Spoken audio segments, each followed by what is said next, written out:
ఈరోజు egg curry ఎలా చేయాలో నేను మీకు చెప్తా సరేనా? ఏం లేదండి, ఫస్ట్ ఒక గిన్నెలో వాటర్ తీసుకొని అందులో మీ ఇంట్లో ఎంతమంది ఉంటే అన్ని ఎగ్స్ వేసుకోండి. తర్వాత దాన్ని తీసుకెళ్ళి స్టవ్ మీద పెట్టండి. ఈలోపు ఆనియన్స్, టమాటా, పచ్చిమిర్చి అన్నీ కట్ చేసుకోండి.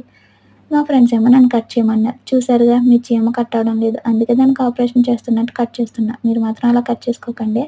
ఎందుకంటే హ్యాండ్ కట్ అవుతది. తర్వాత ఎగ్స్ ఉడికిపోయినాయో లేవో చూసుకొని అవి పక్కన పెట్టుకోండి. తర్వాత ఒక కళాయి పెట్టి అందులో ఆయిల్ వేసుకొని ఎగ్స్ ఫ్రై చేసుకోండి. ఫ్రై అయ్యాక పక్కన పెట్టి అదే కళాయిలో ఇంకొంచెం ఆయిల్ వేసి అందులో ఆనియన్స్, పచ్చిమిర్చి, సాల్ట్ వేసుకోండి. తర్వాత టమాటో, పసుపు వేసి బాగా మగ్గనివ్వండి. తర్వాత గరం మసాలా వేసి ధనియాల పౌడర్ కూడా వేసేయండి. ధనియాల పౌడర్ ప్యాకెట్‌లో నుండి రానంటుంది ఏంటో మరి. తర్వాత కొంచెం కారం వేసి బాగా కలుపుకొని ఎగ్స్ కూడా వేసుకోండి. తర్వాత ముందుగా నానబెట్టిన చింతపండు అందులో వేసుకోండి.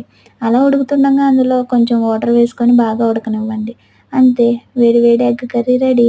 అలా కొంచెం ఎగ్ తీసుకొని అన్నంలో కలుపుకొని తింటే ఉంటదండి మరి సూపర్ అండి.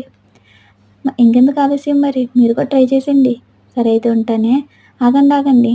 లైక్, షేర్, సబ్స్క్రైబ్ చేసుకోవడం మాత్రం మర్చిపోద్దే. ఉంటానే.